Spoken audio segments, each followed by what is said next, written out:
Hello, welcome back. As we have discussed in the first lecture, in this course on ethical hacking, we shall be talking about a lot of issues and techniques and tools related to computer networks. So, it is imperative that some basic background of computer networks and some of the relevant aspects of it should be discussed as part of the course. So, in this lecture specifically we shall be starting with a discussion on some basic concepts of networking. In this lecture we shall be very specifically looking at different types of computer networks, the difference between the circuit switching and packet switching mode of data transfer, and one method of packet switching data transfer which is called virtual circuits. So, we shall be talking about these few things. So, let us start with some of the basic concepts on computer networking. Okay. Now, as you already know that a computer network is essentially a communication system. Why do we use computer networks? We use computer networks so that different computing devices, nowadays the computing devices appear in various shapes and forms, not necessarily they are computers. They can be anywhere of any type, they can be some gadgets, they can be some equipments, anything. The idea is that they are connected to the internet, to some kind of a network, and they can communicate with other devices. You think of a security system in your home, that is also connected to some kind of a network, connected to some central servers.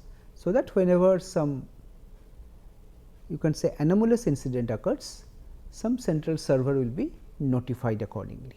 Okay. So, essentially a computer network we can define as a communication system where some kind of computers or any kind of hosts, as I told you, the nodes that you are connecting are not necessarily computers. They are some devices which have communication capability. They can be connected to the network, right. Now, the question is, why do we need networking? The reason is very clear. We want to have better connectivity, so that the nodes remain connected with each other. We can have better communication, and obviously sharing of resources. Nowadays, we talk about cloud computing, where not only storage space, but also computing resources are available online, on the network, on the cloud. So, we can share some valuable resources over the network, and it helps in bringing people together, as we are seeing with our social networking applications that are coming up. Okay.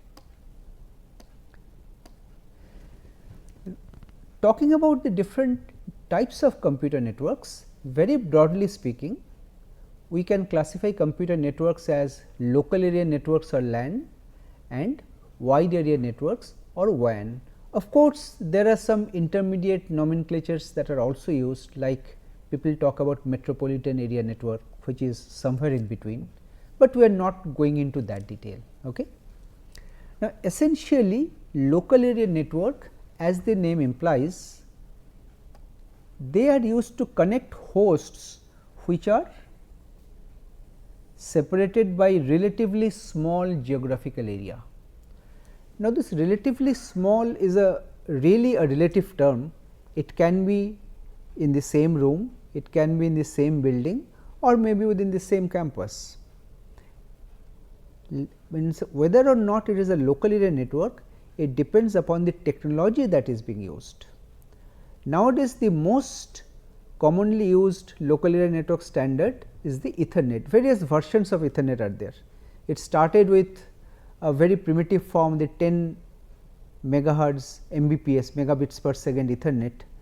Subsequently, nowadays we have several gigahertz speed, 100 gigahertz and also beyond. Such speeds are coming up. Okay. Now, local area networks, broadly speaking, this is the fastest kind of network, and it is also relatively cheaper in the long run. Fastest, when I talk about fast, nowadays by default we have something called gigabit per second speed available on our desktops, but there are technologies with which you can even enhance the speeds 10 Gbps, 40 Gbps, 100 Gbps. Those technologies are also available in LAN. Talking about wide area network, they are used to connect devices or networks which are widely separated. Now, by meaning widely separated, they can be across campuses, they can be across cities, countries, or even continents. Traditionally, such wide area networks were relatively slow. So, that is why we are saying that they are slower as compared to local area network, and they are also expensive in the long run. Well, initial deployment investment may not be that high, but you will have to pay a very hefty rental, annual rental or monthly rental to use this wide area network facility, because there is some kind of a service provider. You are subscribing to the service, you will have to pay for the service. But in contrast, a local area network is something which is your own. You are buying the equipments, you are buying the cables, and the entire management, the entire infrastructure is your own. So, you are not paying anybody for using that infrastructure, right. Okay.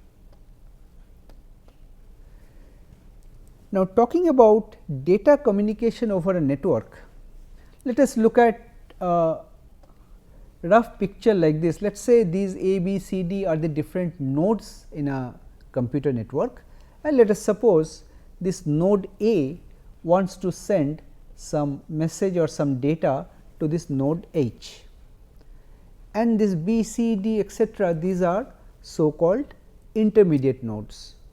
So, from A to H there is no direct path. Whatever data you want to send, they have to traverse or travel through various other intermediate nodes. Now, in computer network terminology, these intermediate nodes are typically routers. We shall be looking into routers again later. Broadly speaking, communication may happen using two techniques. One is called circuit switching, which was more traditional, the old method, and nowadays we have something called packet switching. Let us look into this. Talking about circuit switching, whenever you want to communicate between two nodes, again I am talking about this A and H. What we are saying is that we are kind of establishing a circuit or a dedicated path for the communication. If you think of our old analog telephone systems, when we used to dial a number, then a dedicated copper path used to get established from the caller to the person you are calling. Similar is the case here. Say whenever A wants to communicate with H, some dedicated path, here it is marked in red, you can see via C, D and G possibly. This path will get established, and this path will be dedicated, means during the time of data communication, this dedicated path will be used for sending this information, chunks, bits or whatever you are sending. Okay. And as you see, the path that we are selecting or we are deciding upon, they will follow a fixed sequence of intermediate nodes or links through C, D and G. Okay. Now, on every physical link, this is a link, this is a link, this is a link and this is a link. There are 4 communication links that exist in between, right. So, over each of these communication links, something called a logical channel gets defined or established. Logical channel is something which guarantees you some dedicated bandwidth. Suppose you want a dedicated bandwidth of 64 kilobits per second, let us take an example. So, all these communication channels that you are establishing, they will be guaranteeing a minimum bandwidth of 64 kbps. Okay? That is how this works. Now, it is not that you are actually physically using that link means on your own, you are not allowing others to share, not like that. Maybe this particular link is also shared by some other communication, but for this particular communication from A to H, there is a 64 kilobyte channel or bandwidth that you are guaranteed to get, you have been provided with, right. That is the idea. Okay. So, in circuit switching, because we have a path to be established between the sender and receiver before you can actually start the communication, there are broadly 3 steps that need to be followed. The first is clearly a step of connection establishment, just like when you are dialing a telephone, that step is the connection establishment phase, where the dedicated channels or links are getting established. This is required before the data transmission can start, and once you have the connection established, you can actually carry out the data transfer. Now, the advantage of circuit switching comes in the second step. When data transfer takes place, it is in the maximum possible speed without any disruption. So, you have dedicated bandwidth along all the links. So, that amount of dedicated bandwidth is always available to you. Okay? And of course, at the end, when you are finished with the data communication, you terminate the connection. Terminate the connection means the resources that you had reserved, the communication links or the bandwidths, now you can release them. Now, some other communication can use that bandwidth now. Okay? This is what we mean by resources. We are allocating, we are deallocating. Okay? Fine. Now, circuit switching has some obvious drawbacks.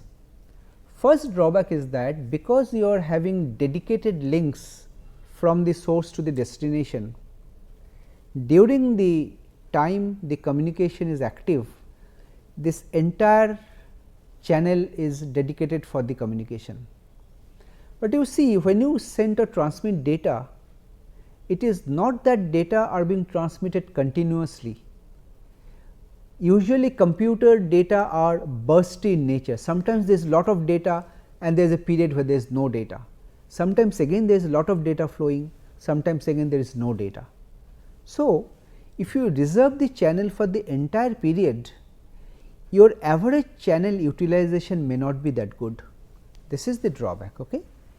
Because you are dedicating or reserving the channel capacity for the entire duration of communication, this will be quite inefficient for data traffic, which is typically generated by computer, which is bursty in nature.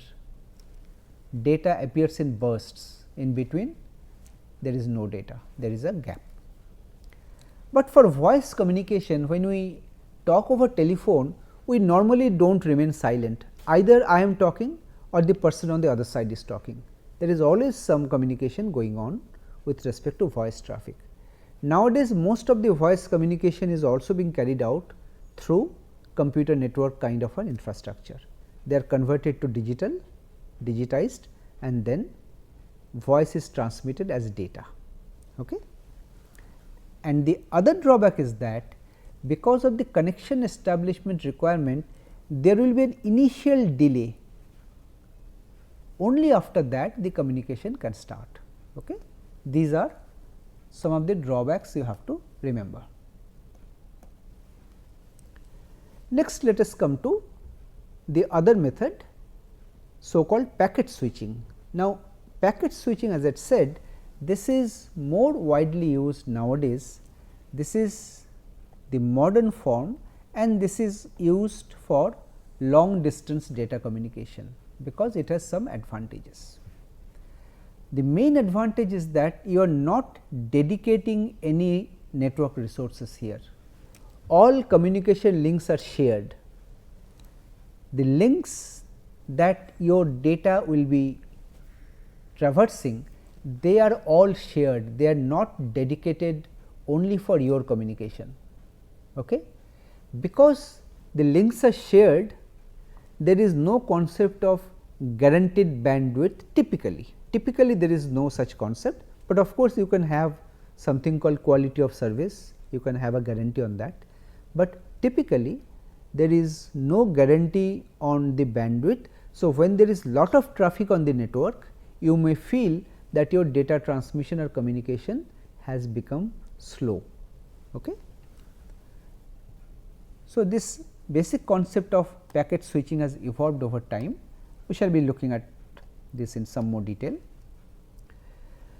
Now, in packet switching, the essential idea is that when you are trying to send a message, suppose here we have a message that you want to send. First step, the message is broken up into smaller pieces or chunks which are called packets. These are my packets 1, 2 and 3. There are 3 packets. Okay? And with each packet you add a header. This header will contain some relevant information like where you want to send the packet, destination address and some information relating to that.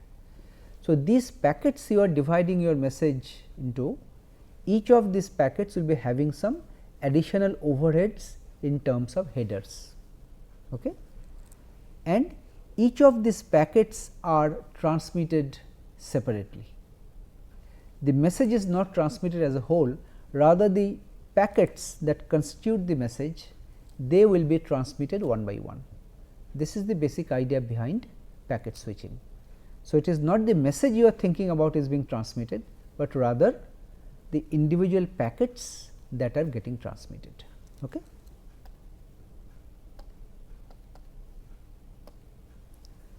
All right. There is another concept here that is used. This is a very important concept which is called store and forward concept. The idea is as follows. Let us say I have a node here, I have a node here, I have a node here. So, I am sending some data first to here and this fellow is forwarding the data to this fellow.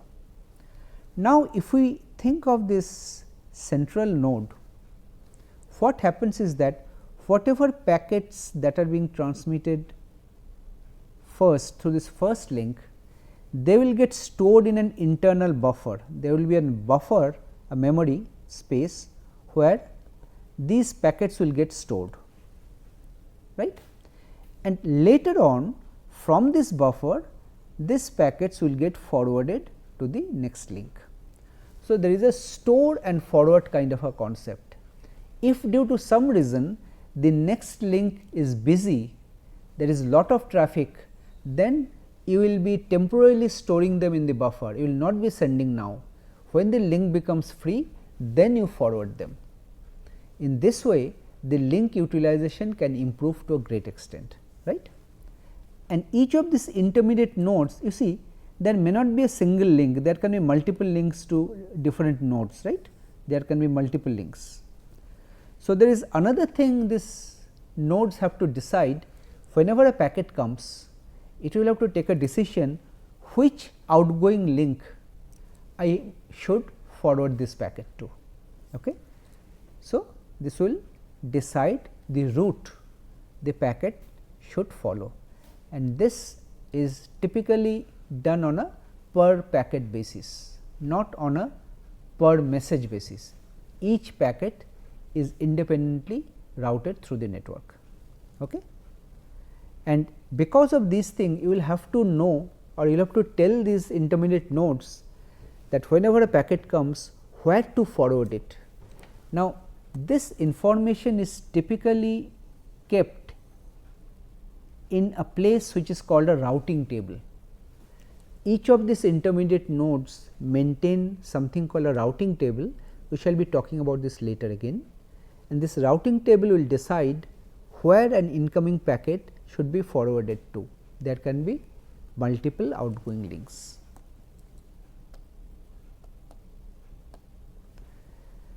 Now, this packet switching has some advantages, clearly you can see. These links are shared. So, naturally link utilization is much better as compared to circuit switching, and this is very suitable for bursty traffic, because you are not dedicating any link. If a link is free, other communications can share that link, right. So, always always on the average you can see that all the link utilizations can be quite proper and uniform. There will be no such instance where some link is reserved by somebody and there is no data to be sent, nothing like that. Okay. And because of the buffer you are using, buffering and data rate conversion can be performed easily. The idea is as follows: suppose the incoming link is faster, outgoing link is slower. So, I can collect my packets at a faster rate, store in a buffer, and then slowly and slowly I will send it to the outgoing link, which has a slower data rate. So, I can do this kind of data rate conversion also using this store and forward concept. And of course, here you can give some kind of priority to some packets. So, you have several packets in the buffer. The packet which has the highest priority will be forwarded first, like that. Okay. You can assign some kind of packet priority. Now, talking about packet transmission, so how are these packets transmitted? So, here again there are two alternate approaches which have been talked about. These are called virtual circuits and datagrams. Now, in the internet mostly datagram packet communication or transmission method is used. Okay.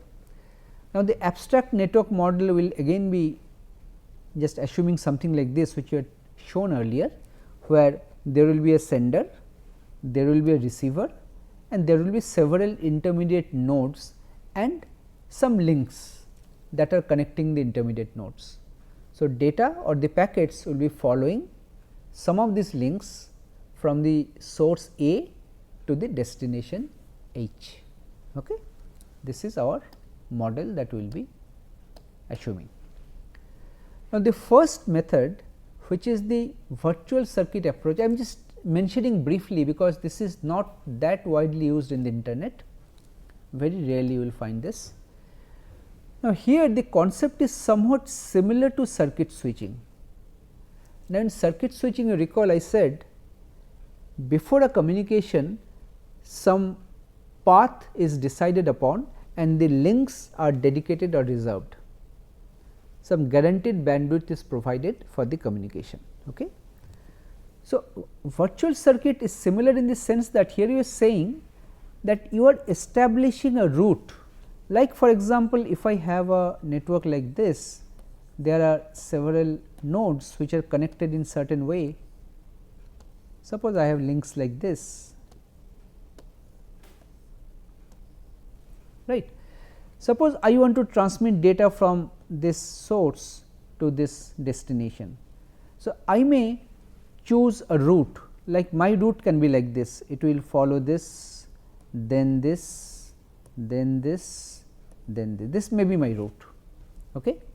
Now, once I have fixed my routes, all the packets will be following the same route.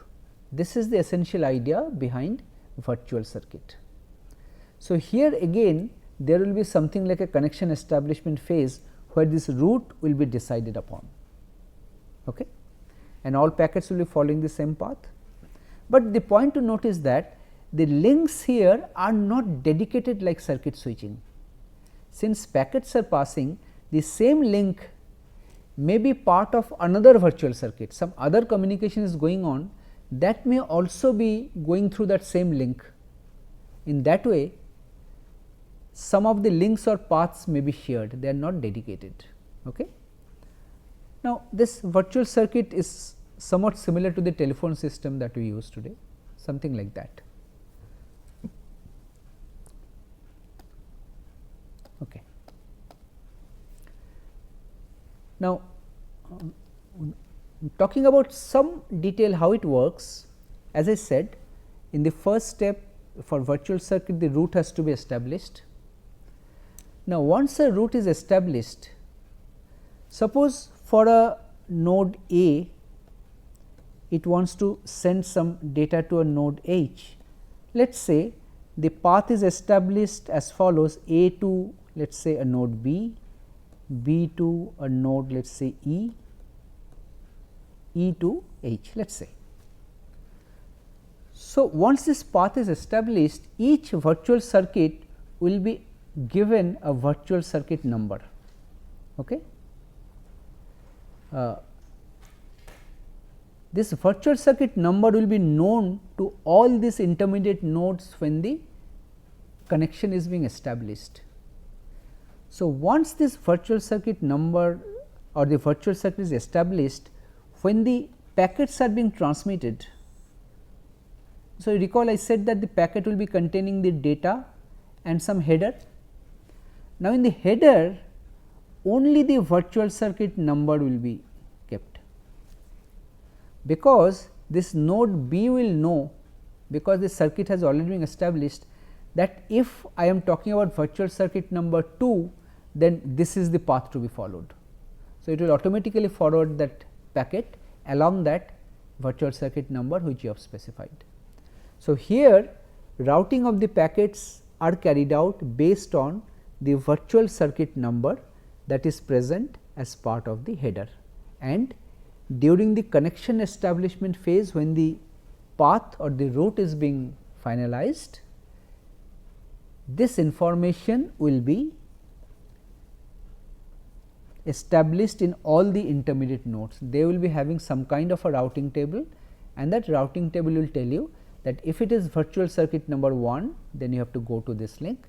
If it is virtual circuit number 2, you have to go to this link, and so on. Okay? Fine.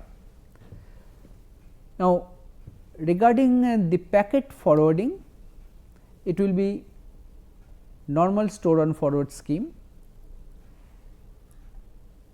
and here as I said that the packet in the header, it will carry only the virtual circuit number, and all intermediate nodes will be maintaining some kind of a routing table. Okay. And the important thing is, no dynamic routing decision is taken here. Once you establish the connection at the beginning, all the packets for a particular virtual circuit will be following that same path.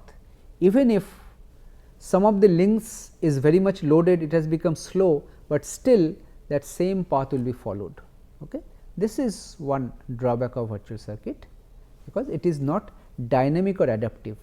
It cannot adapt itself automatically, you can say in light of some changing network conditions. It is static in some sense. Okay. And so, we shall be looking at the datagram approach where some of these drawbacks are not present. Okay. We have looked at the virtual circuit approach here, and with this we come to the end of this lecture. We shall be continuing with our discussion in the next lecture, where we shall be first talking about the datagram approach, the other approach for routing of the packets, and some other networking issues as well. Thank you.